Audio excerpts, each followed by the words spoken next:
दिनांक 16 फेब्रुवारी 2025 रोजी नाशिकमध्ये चॉपरने केक कापून वाढदिवस साजरा करणाऱ्या इसमास गुन्हे शाखा क्रमांक 1 ने अखेर जेरबंद केले।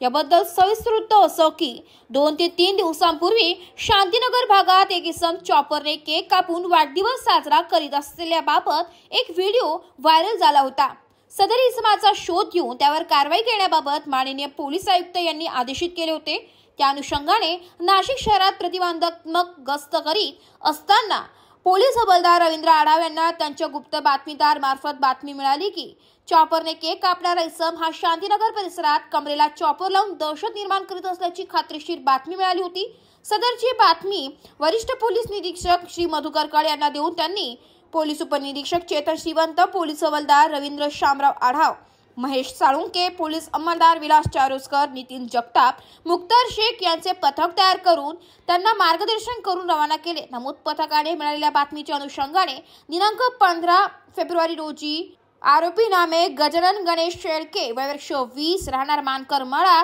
Nandi row house, Makhmalabad road, Nashik, मूळ राहणार मुक्काम पोस्ट हलवीरा, तालुका जिंतूर, जिल्हा परभणी, हा धारदार स्टीलचे चॉपर घेऊन शांतीनगर परिसरात एकदंत गणपती मंदिर जवळील गार्डन येथे फिरून दहशत निर्माण करून फिरत असल्याने त्याच्या ताब्यातून 500 रुपये किमतीचा स्टीलचा धारदार चॉपर ताब्यात घेऊन त्याला ताब्यात घेण्यात आलाय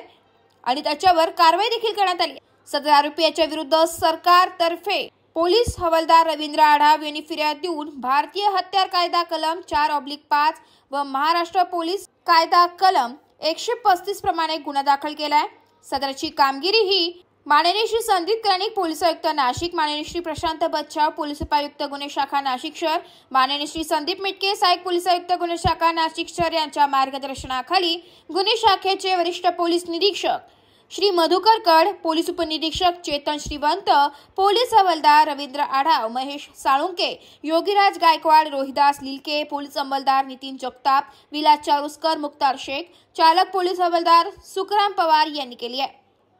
एबी न्यूज साठी प्रतिनिधी गणेश सदाफुले, नाशिक।